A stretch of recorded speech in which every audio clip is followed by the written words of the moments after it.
ಎಷ್ಟೇ ಅಡುಗೆ ಗೊತ್ತಿದ್ರೂ ಸುಲಭವಾಗಿ ಬೆಳಿಗ್ಗೆ ಏನಾದರೂ ಮಾಡಬೇಕು ಅಂತಂದರೆ ಮನಸ್ಸಿಗೆ ತಟ್ಟಂತ ಬರೋದು ಉಪ್ಪಿಟ್ಟು. ಆದರೆ ಪ್ಲೇನ್ ಉಪ್ಪಿಟ್ಟು ಮಾಡಿದ್ರೆ ಎಲ್ಲರಿಗೂ ಅಷ್ಟಕ್ಕಷ್ಟೇ. ಹಾಗಾಗಿ ಸುಲಭವಾಗಿ ಮಾಡಬೇಕು, ರುಚಿಯಾಗಿರಬೇಕು, ಆರೋಗ್ಯಕರವಾಗಿರಬೇಕು ಅಂದರೆ ಈ ರೀತಿ ಸಬ್ಸಿಗೆ ಸೊಪ್ಪು ಉಪ್ಪಿಟ್ಟನ್ನು ಮಾಡಿ. A1 taste. ಇದನ್ನು ರುಚಿಯಾಗಿ ಹದವಾಗಿ ಮಾಡೋದು ಹೇಗೆ ಅಂತ ನೋಡೋಣ. ನಾನು ಆಶಾ, ನಿಮಗೆಲ್ಲರಿಗೂ ಅಡುಗೆ ಸಾಧನೆಗೆ ಸ್ವಾಗತ. ಈ ಸಬ್ಸಿಗೆ ಸೊಪ್ಪಿನ ಉಪ್ಪಿಟ್ಟು ಮಾಡೋದಕ್ಕೆ ನಾನಿಲ್ಲಿ 1 ಟೇಬಲ್ ಸ್ಪೂನಷ್ಟು ಎಣ್ಣೆನ ಒಂದು ಬಾಣಲಿಗೆ ಹಾಕ್ಕೊಂಡು ಅದಕ್ಕೆ ಸ್ವಲ್ಪ ಸಾಸಿವೆ, 1 ಟೇಬಲ್ ಸ್ಪೂನಷ್ಟು ಕಡಲೆಬೇಳೆ, 1 ಟೇಬಲ್ ಸ್ಪೂನಷ್ಟು ಉದ್ದಿನಬೇಳೆ ಇಷ್ಟನ್ನು ಹಾಕ್ಕೊಂಡು ಹುರ್ಕೊಳ್ತಾ ಇದ್ದೀನಿ. ಸಾಸಿವೆ ಚೆನ್ನಾಗಿ ಸಿಡಿಬೇಕು. ಈ ಬೇಳೆಗಳು ಲೋ ಫ್ಲೇಮಲ್ಲಿ ಕಲರ್ ಚೇಂಜ್ ಆಗಬೇಕು, ಹಾಗೆಯೇ ಕ್ರಿಸ್ಪಿ ಆಗಬೇಕು. ಇವು ಈ ರೀತಿ ಆದರೆ ಉಪ್ಪಿಟ್ಟಿಗೆ ಸಣ್ಣ ಸಣ್ಣ ವಿಷಯದಲ್ಲಿ ನಾವು ಗಮನ ಕೊಟ್ಟು ಉಪ್ಪಿಟ್ಟು ರುಚಿಯಾಗಿ ಬರುತ್ತೆ. ಆಮೇಲೆ ಒಂದು 2 ಕೆಂಪು ಮೆಣಸಿನಕಾಯಿನ ತುಂಡಾಗಿ ಮಾಡಿಕೊಂಡು ಸೇರಿಸ್ಕೊಂಡಿದ್ದೀನಿ. ಹಾಗೆಯೇ ಸ್ವಲ್ಪ ಕರಿಬೇವಿನ ಎಲೆಯನ್ನು ಸಹ ಇಲ್ಲಿ ಸೇರಿಸ್ಕೊಂಡು ಒಗ್ಗರಣೆನ ರೆಡಿ ಮಾಡ್ಕೊಳ್ತಾ ಇದ್ದೀನಿ. ಇದೆಲ್ಲ ರೆಡಿ ಆದಮೇಲೆ 1 ಈರುಳ್ಳಿನ ಎಷ್ಟು ಸಣ್ಣಕ್ಕೆ ಆಗುತ್ತೋ ಅಷ್ಟು ಸಣ್ಣಕ್ಕೆ ಕಟ್ ಮಾಡ್ಕೊಂಡಿದ್ದೀನಿ. ಸಣ್ಣಕ್ಕೆ ಕಟ್ ಮಾಡಿಕೊಂಡು ಅದನ್ನು ಸಹ ಲೋ ಫ್ಲೇಮಲ್ಲಿ ಹುರ್ಕೊಳ್ತಾ ಇದ್ದೀನಿ. ಜೊತೆಗೆ ಒಂದು 1/4 ಟೀ ಸ್ಪೂನಷ್ಟು ಇಂಗಿನ ಪುಡಿನ ಇಲ್ಲಿ ಸೇರಿಸ್ತಾ ಇದ್ದೀನಿ. ಇದೆಲ್ಲ ಆದಮೇಲೆ ನಾನಿವಾಗ ಶುಂಠಿ ಹಾಗೆ ಹಸಿ ಮೆಣಸನ್ನು ಜಜ್ಜಿಕೊಂಡು ಈ ರೀತಿ ತರ್ತರಿಯಾಗಿ ಪೇಸ್ಟ್ ಮಾಡ್ಕೊಂಡಿದ್ದೀನಿ. 1 ಇಂಚಿನಷ್ಟು ಶುಂಠಿ ಹಾಗೆಯೇ ಒಂದು 3 ಹಸಿಮೆಣಸಿನ್ಕಾಯಿ. ಇದನ್ನು ಜಜ್ಕೊಂಡು ಮಾಡೋದು ಬೇಡ ಅಂತಂದರೆ ಶುಂಠಿನ ನೀವು ತುರಿದು ಸೇರಿಸ್ಕೋಬೋದು, ಹಸಿಮೆಣಸಿನ್ಕಾಯಿನ ಸಣ್ಣ ಸಣ್ಣದಾಗಿ ಕಟ್ ಮಾಡಿಕೊಂಡು ಸೇರಿಸ್ಕೋಬೋದು.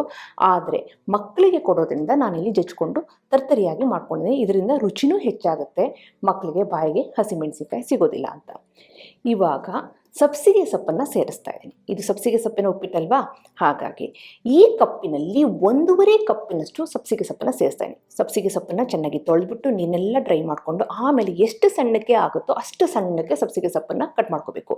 ಸಬ್ಸಿಗೆ ಸೊಪ್ಪು ಕಣ್ಣಿಗೆ ಕಾಣ್ತಿರ್ಬೇಕು, ಆದರೆ ಬಾಯಿಗೆ ಸಿಗಬಾರ್ದು. ಆ ರೀತಿ ನೀವು ಕಟ್ ಮಾಡಿಕೊಂಡ್ರೆ ಉಪ್ಪಿಟ್ಟು ತುಂಬಾ ರುಚಿಯಾಗಿ ಬರುತ್ತೆ.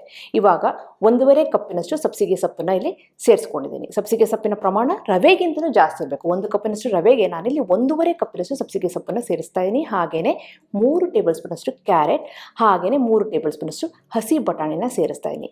ಕ್ಯಾರೆಟನ್ನು ಸಹ ನಿಮ್ಮ ಕೈಯಲ್ಲಿ ಎಷ್ಟು ಸಣ್ಣಕ್ಕೆ ಆಗುತ್ತೋ ಅಷ್ಟು ಸಣ್ಣಕ್ಕೆ ಕಟ್ ಮಾಡ್ಕೊಳ್ಳಿ. ಆವಾಗ ಈ ಉಪ್ಪಿಟ್ಟು ನೋಡೋದಕ್ಕೆ ಕಲರ್ಫುಲ್ ಆಗಿದ್ದು ಬಾಯಿಗೆ ರುಚಿ ಚೆನ್ನಾಗಿ ಬರುತ್ತೆ. ಈ ಎಲ್ಲ ಸಾಮಗ್ರಿಗಳನ್ನು ಲೋ ಫ್ಲೇಮಲ್ಲಿ ಹುರ್ಕೊಳ್ತಾ ಇದ್ದೀನಿ. 1 ನಿಮಿಷ ಹುರಿದ್ರೆ ಸಾಕಷ್ಟೇ. ಹಾಗೆ ನಿಮಗೆ ಹೇಳಿದೆ ನಾನು 1 ಕಪ್ ರವೆಗೆ 1.5 ಕಪ್ಪಿನಷ್ಟು ಸಬ್ಸಿಗೆ ಸೊಪ್ಪನ್ನು ಸೇರಿಸಿದ್ದೀನಿ ಅಂತ. ಈ ಸಬ್ಸಿಗೆ ಸೊಪ್ಪು ನಮ್ಮ ಮನೆಯವರಿಗೆಲ್ಲ ಇಷ್ಟ ಅಂತ ನಾನು ಸ್ವಲ್ಪ ಜಾಸ್ತಿ ಸೇರಿಸಿದ್ದೀನಿ. ನಿಮಗೆ ಸ್ವಲ್ಪ ಪ್ರಮಾಣದಲ್ಲಿ ಕಡಿಮೆ ಮಾಡ್ಕೋಬೋದು, ಇಲ್ಲ ಇನ್ನೂ ಜಾಸ್ತಿ ಮಾಡ್ಕೋಬೋದು, ಅದು ನಿಮ್ಮ ಇಷ್ಟದಂತೆ. ಹಾಗೆಯೇ 1 ಚಿಟಿಕೆಯಷ್ಟು ಅರಿಶಿನ ಪುಡಿನೂ ಇಲ್ಲಿ ಹಾಕ್ಕೊಂಡು ಹುರ್ಕೊಳ್ತಾ ಇದ್ದೀನಿ. ಸಬ್ಸಿಗೆ ಸೊಪ್ಪಿನ ಜೊತೆ ಕ್ಯಾರೆಟು ಹಾಗೆ ಹಸಿ ಬಟಾಣಿನ ಸೇರಿಸಿದ್ದೀನಿ. ಇದ್ರ ಜೊತೆ ನೀವು ಬೀನ್ಸು ಸೇರಿಸ್ಕೋಬೋದು, ಕ್ಯಾಪ್ಸಿಕಮ್ ಸೇರಿಸ್ಕೋಬೋದು. ಏನೂ ಬೇಡ ಅಂದರೆ ಬರೀ ಸಬ್ಸಿಗೆ ಸೊಪ್ಪನ್ನು ಸಹ ಸೇರಿಸ್ಕೋಬೋದು. ಈಗೆಲ್ಲನೂ ಹುರಿದಾದ್ಮೇಲೆ 1 ಕಪ್ ರವೆಗೆ 3.5 ಕಪ್ಪಿನಷ್ಟು ನೀರನ್ನ ಸೇರಿಸ್ತಾ ಇದ್ದೀನಿ. ಇದಕ್ಕೆ ನೀರಿನ ಪ್ರಮಾಣ ಸ್ವಲ್ಪ ಜಾಸ್ತಿ ಬೇಕು. ಯಾಕೆ ಅಂತಂದರೆ ನಾವು ಸೊಪ್ಪು ತರಕಾರಿ ಜಾಸ್ತಿ ಹಾಕೋದ್ರಿಂದ ಅದನ್ನು ಲೆಕ್ಕ ಮಾಡಿಕೊಂಡು ನಾನಿಲ್ಲಿ ನೀರನ್ನ ಸೇರಿಸ್ತಾ ಇದ್ದೀನಿ. ನಾನು ಈ 3.5 ಕಪ್ ನೀರು ಹಾಕಿರೋದ್ರಿಂದ ಈ ಉಪ್ಪಿಟ್ಟು ಬಿಸಿ ಇದ್ದಾಗ ಸ್ವಲ್ಪ ತೇವಾಂಶ ಇದ್ದು ಆರಿದ ಮೇಲೆ ಸ್ವಲ್ಪ ಉದುದ್ರಾಗಿ ಬರುತ್ತೆ. ನಿಮಗೆ ಉಪ್ಪಿಟ್ಟು ನೀರಾಗಿರಬೇಕು ಅಂತಂದರೆ 1 ಕಪ್ ರವೆಗೆ ಇಷ್ಟು ಸಬ್ಸಿಗೆ ಸೊಪ್ಪು ತರಕಾರಿ ಎಲ್ಲ ಹಾಕಿದ ಮೇಲೆ ನಾನು ಹಾಕಿರೋದು 3.5 ಕಪ್ಪಿನಷ್ಟು ನೀರಲ್ವಾ. ನಿಮಗೆ ಉಪ್ಪಿಟ್ಟು ನೀರಾಗಿರಬೇಕು ಅಂತಂದರೆ 1 ಕಪ್ ರವೆಗೆ 5 ಕಪ್ಪಿನಷ್ಟು ನೀರನ್ನ ಸೇರಿಸ್ಕೊಂಡ್ರೆ ಉಪ್ಪಿಟ್ಟು ಸ್ವಲ್ಪ ತೇವಾಂಶ ಇದ್ದು ನೀರಾಗಿ ಬರುತ್ತೆ. ಇವಾಗ ನೀರನ್ನ ಹಾಕಿದ ಮೇಲೆ ರುಚಿಗೆ ತಕ್ಕಷ್ಟು ಉಪ್ಪನ್ನು ಸೇರಿಸಿ ಒಂದು ಹಣ್ಣಾಗಿರೋ ಅಂಥ ಟೊಮೆಟೊನ ಸಣ್ಣ ಸಣ್ಣದಾಗಿ ಕಟ್ ಮಾಡಿಕೊಂಡು ಈ ಸ್ಟೇಜಲ್ಲಿ ಸೇರಿಸ್ತಾ ಇದ್ದೀನಿ. ಬೇಕು ಅಂದರೆ ನೀವು ಒಗ್ಗರಣೆ ಜೊತೆನೂ ಸೇರಿಸ್ಬೋದು. ಆದರೆ ಒಗ್ಗರಣೆ ಜೊತೆ ಸೇರಿಸಿದ್ರೆ ಟೊಮೆಟೊ ಹಣ್ಣು ಚೆನ್ನಾಗಿ ಸ್ಮ್ಯಾಶ್ ಆಗಿ ಹೋಗ್ಬಿಟ್ಟು ಈ ಉಪ್ಪಿಟ್ಟಿನ ಕಲರ್ ಚೇಂಜ್ ಆಗುತ್ತೆ ಅಂತ ನಾನು ಲಾಸ್ಟಿಗೆ ಟೊಮೆಟೊ ಹಣ್ಣನ್ನು ಸೇರಿಸ್ಬಿಟ್ಟು ನೀರನ್ನ ಚೆನ್ನಾಗಿ ಕುದಿಸ್ತಾ ಇದ್ದೀನಿ. ಇವಾಗ ನೀರು ಚೆನ್ನಾಗಿ ಕುದ್ದಿದೆ, ಹಾಗೆಯೇ ಆ ಉಪ್ಪು ಎಲ್ಲ ಚೆನ್ನಾಗಿ ಕರಗಿದೆ. ಈ ಹಂತದಲ್ಲಿ ನಾವು ರವೆನ ಸೇರಿಸ್ಕೋಬೇಕಾಗತ್ತೆ. ಫ್ಲೇಮ್ ಲೋನಲ್ಲೇ ಇದೆ. ಇವಾಗ ರವೆ ಸೇರಿಸ್ಬೇಕಾದ್ರೆ ಅದನ್ನು ಸಹ ನಾವು ಲೋ ಫ್ಲೇಮಲ್ಲೇ ಇಟ್ಕೊಂಡು ಸೇರಿಸ್ಬೇಕಾಗತ್ತೆ. ರವೆ ಯಾವ ರವೆ ಅಂತಂದರೆ ಬಾಂಬೆ ರವೆ, ಮೀಡಿಯಮ್ ರವೆ ಇರುತ್ತಲ್ಲ ಅದನ್ನು ಮೊದಲೇ ಹುರಿದಿಟ್ಕೊಂಡಿದ್ದೀನಿ. ಹುರಿದಿರೋ ಅಂಥ ರವೆ ಮಾತ್ರ ಸೇರಿಸಿ, ಆವಾಗ ಗಂಟಾಗೋದಿಲ್ಲ. ಈ ರವೆನ ಈ ನೀರಿಗೆ ಸೇರಿಸ್ಬೇಕಾದ್ರೆ ಫ್ಲೇಮ್ನ ಲೋನಲ್ಲೇ ಇಟ್ಕೊಂಡು ಒಂದು ಕೈನಲ್ಲಿ ಈ ರೀತಿ ರವೆನ ಸ್ವಲ್ಪ ಹಾಕೊಂಡು ಹೋಗಿ ಇನ್ನೊಂದು ಕೈನಲ್ಲಿ ತಿರುಗುತ್ತಾ ಹೋದರೆ ರವೆ ಗಂಟಾಗೋ ಚಾನ್ಸೇ ಇಲ್ಲ. ಆದರೆ ರವೆ ಚೆನ್ನಾಗಿ ಲೋ ಫ್ಲೇಮಲ್ಲಿ ನೀವು ಮೊದಲೇ ಹುರಿದಿಟ್ಕೊಂಡಿರಬೇಕು. ಇದು ರೋಸ್ಟೆಡ್ ರವೆ. ರೋಸ್ಟ್ ಮಾಡಲ್ಲ ಅಂತಂದರೆ ಗಂಟಾಗೋ ಚಾನ್ಸಸ್ ಇರುತ್ತೆ, ಉಪ್ಪಿಟ್ಟು ಅಂಟಂಟಾಗಿ ಬರುತ್ತೆ, ರುಚಿಯಾಗಿ ಬರೋದಿಲ್ಲ. ಹಾಗೆಯೇ ಒಂದೇ ಸಾರಿ ನೀವು ರವೆನ ನೀರಿಗೆ ಸೇರಿಸಿರೂ ಸಹ ಗಂಟಾಗೋಂಥ ಚಾನ್ಸಸ್ ಇರುತ್ತೆ. ನೀರು ಚೆನ್ನಾಗಿ ಕುದೀತಿರಬೇಕು, ಒಂದು ಕೈನಲ್ಲಿ ರವೆ ಸೇರಿಸ್ತಾ ಇರಬೇಕು, ಇನ್ನೊಂದು ಕೈನಲ್ಲಿ ತಿರುಗ್ತಾ ಇರಬೇಕು, ಫ್ಲೇಮ್ ಲೋನಲ್ಲಿರಬೇಕು. ಇಷ್ಟು ಕಂಡೀಷನ್ಸು ನೀವು ಕರೆಕ್ಟಾಗಿ ನೋಡಿಕೊಂಡ್ರೆ ಉಪ್ಪಿಟ್ಟು ರವೆ ಎಕ್ಸಲೆಂಟಾಗಿ ಮಿಕ್ಸ್ ಆಗುತ್ತೆ, ಗಂಟಾಗೋ ಚಾನ್ಸಸ್ಸೇ ಇಲ್ಲ. ಇದೆಲ್ಲ ಚೆನ್ನಾಗಿ ಮಿಕ್ಸ್ ಆಗಿದೆ, ನೀವು ನೋಡ್ತಿರ್ಬೋದು ಒಂದೂ ಸಹ ಗಂಟಿಲ್ಲ. ನಾನು 1 ಕಪ್ ರವೆಗೆ 3.5 ಕಪ್ಪಿನಷ್ಟು ನೀರನ್ನ ಸೇರಿಸಿಯೂ ಸಹ ಈ ಹಂತದಲ್ಲಿ ಇದೆ.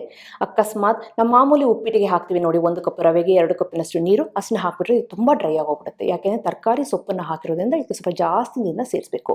ಈಗ ಇದನ್ನು ಮುಚ್ಚಾದಮೇಲೆ ಲೋ ಫ್ಲೇಮಲ್ಲಿ ಒಂದು 2 ನಿಮಿಷ ಬೆಂದಾದಮೇಲೆ ಮುಚ್ಚಳ ತೆಗೆದುಬಿಟ್ಟು ಅದಕ್ಕೆ ಫ್ರೆಶ್ ಆಗಿ ತುರಿದಿರೋ ಅಂತಹ ಕಾಯಿ ತುರಿ ಹಾಗೆಯೇ ಸ್ವಲ್ಪ ನಿಂಬೆಹಣ್ಣಿನ ರಸನ ಸೇರಿಸಿ ಮೇಲೆ 1 ಟೇಬಲ್ ಸ್ಪೂನಷ್ಟು ತುಪ್ಪನ ಸೇರಿಸ್ತಾ ಇದ್ದೀನಿ. ಕಾಯಿ ತುರಿನ ನೀವು ಕುದಿತಿರ್ಬೇಕಾದ್ರೆ, ನೀರು ಕುದಿತಿರ್ಬೇಕಾದ್ರೂ ಸಹ ಸೇರಿಸ್ಬೋದು, ಆವಾಗ ಅದೊಂಥರ ಟೇಸ್ಟ್ ಬರುತ್ತೆ. ಯಾಕೆಂದರೆ ಕಾಯಿ ತುರಿ ಬೇಯುತ್ತಲ್ವ, ಹಾಗಾಗಿ ಕೆಲವರಿಗೆ ಆ ರೀತಿ ಇಷ್ಟ. ಮತ್ತು ಕೆಲವರಿಗೆ ಕಾಯಿ ತುರಿನ ಲಾಸ್ಟಿಗೆ ಹಾಕ್ಕೊಂಡು ಈ ರೀತಿ ಮಿಕ್ಸ್ ಮಾಡ್ಕೊಂಡು ತಿನ್ನೋದಕ್ಕೆ ಇಷ್ಟ ಆಗುತ್ತೆ. ಫ್ರೆಶ್ ಆಗಿ ಕಾಯಿ ತುರಿ ಫ್ಲೇವರ್ ಬರುತ್ತೆ. ಎರಡೂ ರೀತಿಯೂ ಮಾಡ್ಬೋದು, ಎರಡೂ ರೀತಿಯೂ ಚೆನ್ನಾಗಿರುತ್ತೆ, ಒಂಥರ ಡಿಫ್ರೆಂಟ್ ಆಗಿರುತ್ತೆ ಅಷ್ಟೇ. ಎಲ್ಲ ಚೆನ್ನಾಗಿ ಮಿಕ್ಸ್ ಮಾಡಿ ನೋಡಿದರೆ, ಈಗ ನೋಡಿ ಉಪ್ಪಿಟ್ಟು ಬಿಸಿಯಾಗಿದೆ ಅಲ್ವಾ, ಸ್ವಲ್ಪ ತೇವಾಂಶವಾಗಿ ಈ ರೀತಿ ಈ ಹದದಲ್ಲಿದೆ. 1 ಕಪ್ ರವೆಗೆ 3.5 ಕಪ್ಪಿನಷ್ಟು ನೀರನ್ನ ಸೇರಿಸ್ಕೊಂಡ್ಮೇಲೆ ಸ್ವಲ್ಪ ಆರಿದ್ಮೇಲೆ ಉದುದ್ರಾಗಿ ಬರುತ್ತೆ. ರುಚಿಯಾದಂಥ ಆರೋಗ್ಯಕರವಾದಂಥ ಸಬ್ಸಿಗೆ ಸೊಪ್ಪಿನ ಉಪ್ಪಿಟ್ಟು ರೆಡಿಯಾಗಿದೆ. ಎಕ್ಸಲೆಂಟ್ ಟೇಸ್ಟ್ ಇರುತ್ತೆ. ಸಬ್ಸಿಗೆ ಸೊಪ್ಪನ್ನು ಹಾಕಿ ಮಾಡೋವಂಥ ಉಪ್ಪಿಟ್ಟನ್ನು ನೀವು ಮನೆಯಲ್ಲಿ ಮಾಡಿ ಹೇಗೆ ಬಂತು ಅಂತ ನಾನು ಕಮೆಂಟ್ ಸೆಕ್ಷನ್ ದಯವಿಟ್ಟು ತಿಳಿಸಿ. ಹಾಗೆ ನೀವೇನು ಅಡುಗೆ ಸಾಧನಕ್ಕೆ ಸಬ್ಸ್ಕ್ರೈಬ್ ಆಗಿಲ್ಲ ಅಂದರೆ ತಡ ಯಾಕೆ, ಈಗಲೇ ಸಬ್ಸ್ಕ್ರೈಬ್ ಆಗಿ ಪಕ್ಕದಲ್ಲಿರುವ ಬೆಲ್ ಬಟನ್ ಕೂಡ ಟಚ್ ಮಾಡಿ. ನಿಮಗೆ ವಿಡಿಯೋ ಇಷ್ಟ ಆಯಿತು ಅಂದರೆ ಲೈಕ್ ಬಟನ್ನ ಕ್ಲಿಕ್ ಮಾಡಿ, ಫ್ರೆಂಡ್ಸ್ ಆ್ಯಂಡ್ ಫ್ಯಾಮಿಲಿ ಜೊತೆ ಶೇರ್ ಮಾಡಿ, ವಾಟ್ಸಪ್ಪಲ್ಲಿ ಶೇರ್ ಮಾಡಿ. ಮತ್ತೊಂದು ಇಂಟ್ರೆಸ್ಟಿಂಗ್ ರೆಸಿಪಿಯೊಂದಿಗೆ ಭೇಟಿ ಆಗ್ತೇನೆ. ಅಲ್ಲಿವರೆಗೆ thank you, bye bye, see you.